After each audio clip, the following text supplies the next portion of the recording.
사랑하는 하나님의 자녀 여러분, 평안하신가요? 오늘 우리는 삶의 가장 근본적인 질문 중 하나를 마주하려 합니다. 어떻게 하면 하나님 앞에서 거룩하고 올바른 삶을 살아갈 수 있을까요? 혹시 끊임없는 노력과 자기 자신과의 싸움 속에서 지쳐있지는 않으신가요? 오늘 우리는 성경 말씀을 통해 우리의 힘이 아닌 오직 예수 그리스도를 통해 주어지는 놀라운 은혜의 비밀을 함께 나누고자 합니다. 오늘 말씀을 듣기 전에 이 채널의 구독과 좋아요를 통해 더 많은 분들이 하나님의 은혜를 함께 나눌 수 있도록 동참해 주시면 감사하겠습니다. 여러분의 작은 실천이 누군가에게는 큰 위로와 희망이 될 수 있습니다. 참여하시는 모든 분들의 삶에 하나님의 축복이 가득하기를 기도합니다. 자, 이제 하나님의 말씀 속으로 깊이 들어가 보겠습니다. 우리의 영적 여정에서 가장 중요한 출발점은 로마서 5장에 있습니다. 이 장은 신약 전체의 정수가 담겨 있다고 해도 과언이 아닐 만큼 귀한 진리로 가득 차 있습니다. 로마서 5장 19절은 이렇게 말씀합니다. 한 사람이 순종하지 아니함으로 많은 사람이 죄인 된 것 같이 한 사람이 순종하심으로 많은 사람이 의인이 되리라. 이 구절은 인류의 역사를 관통하는 두 명의 대표자, 첫사람 아담과 마지막 아담이신 예수 그리스도를 보여줍니다. 우리는 우리가 죄를 지어서 죄인이 된 것이 아닙니다. 아담 한 사람의 불순종 때문에 우리는 태어날 때부터 죄인의 신분을 갖게 되었습니다. 죄인이기 때문에 죄를 짓는 것입니다.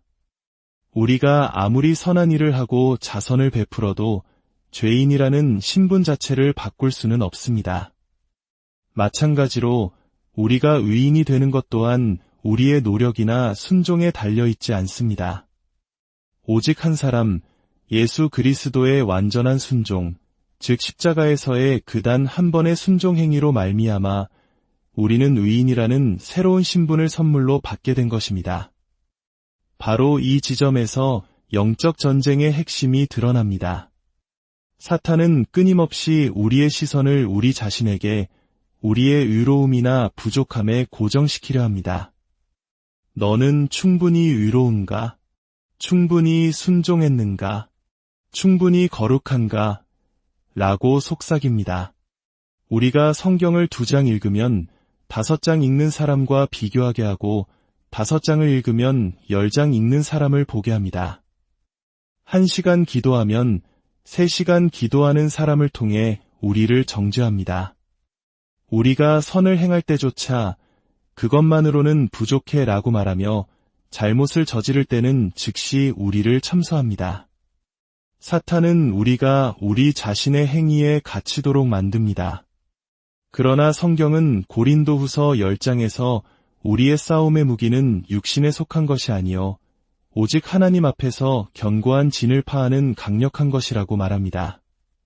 그리고 모든 생각을 사로잡아 그리스도에게 복종하게 하니 라고 선포합니다.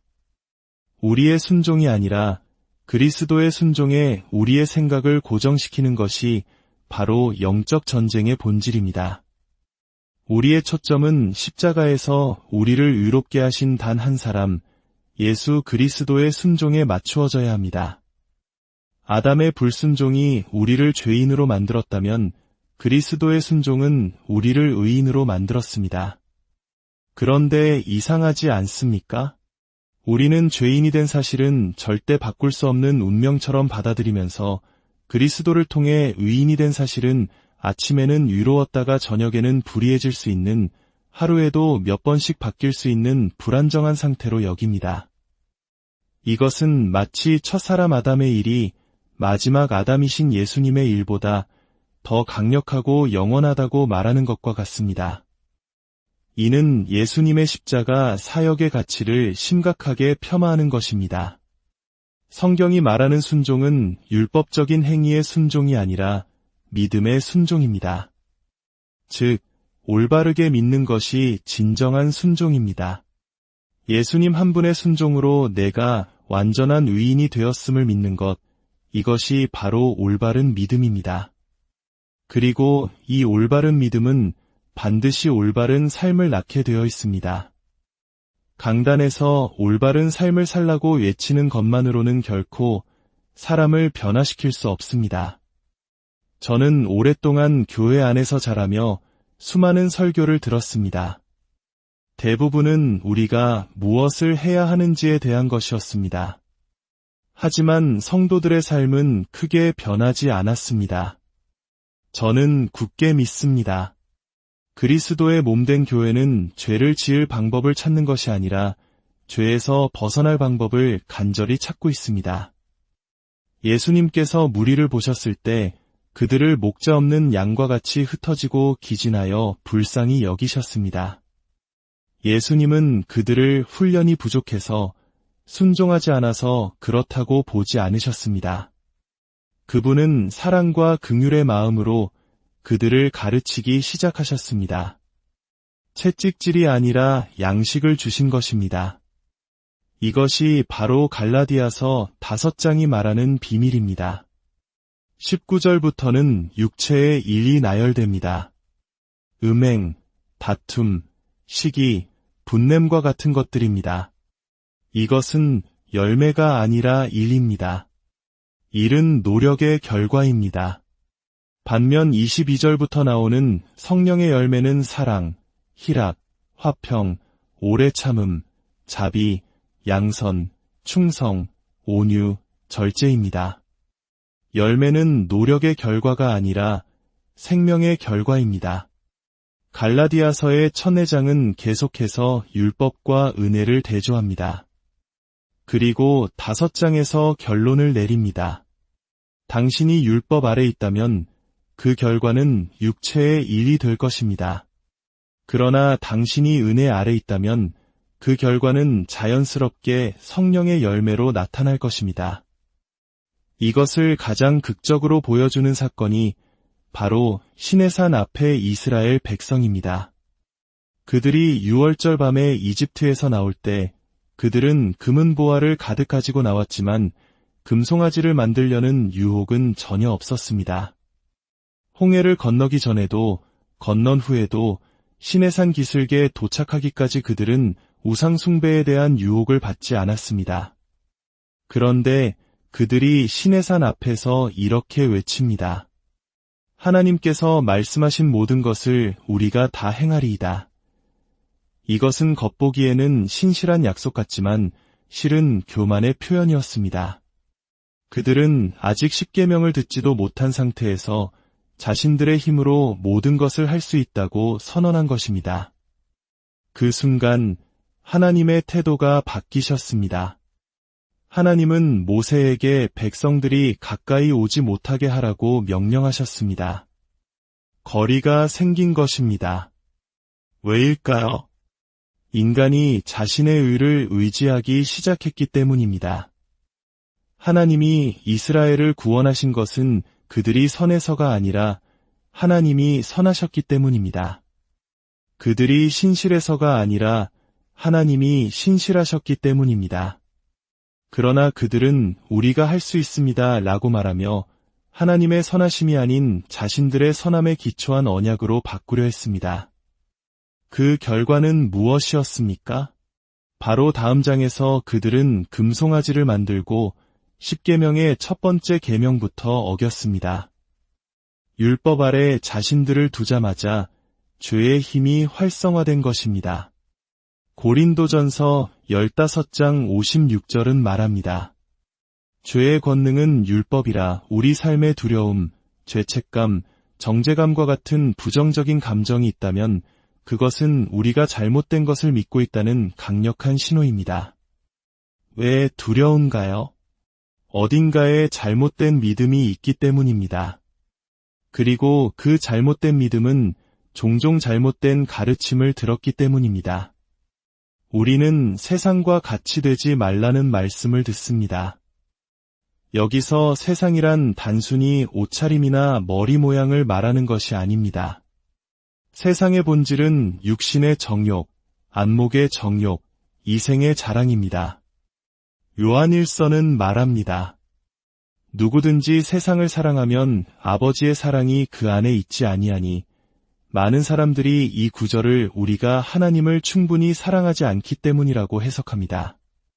하지만 원문을 더 깊이 보면 그것은 아버지를 향한 사랑이 아니라 아버지의 사랑 그 자체를 의미합니다.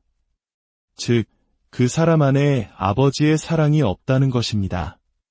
그가 얼마나 사랑받는 존재인지 모르기 때문에, 그 사랑을 경험하지 못했기 때문에 세상의 것들로 그 공허함을 채우려 하는 것입니다. 우리는 하나님의 사랑에 대해 설교하지만 그 사랑의 깊이와 넓이, 높이를 제대로 전하지 못할 때가 많습니다. 하나님은 당신을 사랑하십니다. 하지만 이 하지만이 문제입니다. 이 하지만은 우리 관계에 결코 안정감을 주지 못합니다. 우리가 얼마나 깊고 열정적으로 미친 듯이 아버지 하나님께 사랑받고 있는지를 깨달을 때 바로 그때 모든 두려움이 떠나가게 됩니다. 이것이 바로 회개의 진정한 의미입니다. 회개, 헬라어로 메타노이아는 마음의 변화를 의미합니다. 눈물을 흘리고 가슴을 치는 감정적인 후회를 넘어선 것입니다. 가장 먼저 필요한 회개는 바로 하나님을 향한 마음의 변화입니다. 하나님이 나에게 화가 나 계시고 나를 벌하려 하신다는 생각에서 그분이 나를 위하시고 나를 사랑하신다는 생각으로 바꾸는 것입니다. 이사야 54장 9절은 예수님의 십자가 고난 이후에 우리에게 주시는 하나님의 약속입니다. 하나님은 이렇게 맹세하십니다. 이는 내게 노아의 홍수와 같도다. 내가 다시는 노아의 홍수로 땅 위에 범람하지 못하게 하리라 맹세한 것 같이 내가 내게 노하지 아니하며 너를 책망하지 아니하기로 맹세하였노니 하나님께서 맹세까지 하시며 약속하셨습니다. 나는 다시는 너에게 화내지 않을 것이며 너를 정죄하지 않을 것이다. 이것은 모호한 구절이 아니라 수정처럼 맑고 분명한 하나님의 약속입니다. 많은 이들이 은혜에서 떨어졌다는 말을 오해합니다. 목사님이 죄를 짓거나 누군가 돈을 횡령했을 때 은혜에서 떨어졌다고 말합니다. 하지만 성경이 말하는 은혜에서 떨어지는 것은 죄에 빠지는 것이 아닙니다. 갈라디아서 5장 4절은 분명히 말합니다. 율법 안에서 유롭다 함을 얻으려 하는 너희는 그리스도에게서 끊어지고 은혜에서 떨어진 자로다. 은혜에서 떨어진다는 것은 율법, 즉 자신의 행위로 의로워지려고 시도하는 것을 의미합니다. 그 순간 그리스도의 능력은 우리 삶에 아무런 효력을 발휘하지 못하게 됩니다. 우리가 죄를 지을 때 우리는 은혜 속으로 떨어지는 것입니다. 그곳에서 우리에게 필요한 것은 바로 은혜를 붙잡고 죄에서 나오는 것입니다. 사랑하는 여러분, 이것은 우리를 죄짓도록 내버려두는 값싼 은혜가 아닙니다. 이것은 우리를 죄에서 자유롭게 하는 능력의 은혜입니다. 우리는 우리가 누구인지, 우리 안에 계신 예수님이 누구신지를 분명히 알아야 합니다. 로마서 5장 17절은 약속합니다. 더욱 은혜와 의의 선물을 넘치게 받는 자들은 한 분 예수 그리스도를 통하여 생명 안에서 왕 노릇하리로다. 여러분이 중독과 싸우고 있습니까? 우울증이나 불안에 시달리고 있습니까? 그 문제 속에서 이렇게 고백하십시오. 나는 그리스도 안에서 하나님의 의입니다. 담배를 피우면서도 포르노를 보면서도 죄의 한가운데서도 이 진리를 선포하십시오. 사탄은 당신을 위선자라고 비난하며 그 고백을 막으려 할 것입니다. 하지만 당신이 그 고백을 멈추지 않을 때 놀라운 자유가 임할 것입니다. 수많은 사람들이 이 진리의 고백을 통해 평생을 묶여있던 중독에서 벗어나는 기적을 체험했습니다. 당신이 왕 노릇할 때 중독은 왕 노릇하지 못합니다. 당신이 왕 노릇할 때 두려움은 왕 노릇하지 못합니다. 이것이 바로 은혜의 능력입니다. 오늘 당신의 삶을 지배하고 있는 것이 무엇입니까? 더 이상 자신의 힘으로 싸우려 하지 마십시오. 예수님께서 이미 모든 값을 치르셨고 당신에게 승리를 주셨습니다. 당신의 죄는 과거, 현재, 미래의 모든 죄까지도 이미 용서받았습니다. 이 진리 안에서 안식하십시오. 하나님은 당신에게 화나지 않으셨습니다. 그분은 당신을 끝없이 사랑하십니다. 이 사랑을 믿는 믿음이 당신의 삶을 변화시키는 능력이 될 것입니다. 하나님 아버지, 오늘 이 말씀을 듣는 모든 당신의 자녀들을 축복하여 주시옵소서. 자신의 노력이 아닌 오직 예수 그리스도의 완성된 사역과 넘치는 은혜를 의지하게 하옵소서. 우리가 얼마나 깊이 사랑받는 존재인지 깨닫게 하시고 그 사랑 안에서 모든 두려움과 속박에서 자유롭게 되어 생명 안에서 왕 노릇하는 복된 삶을 살게 하여 주시옵소서. 감사드리며 우리를 구원하신 예수 그리스도의 이름으로 기도합니다.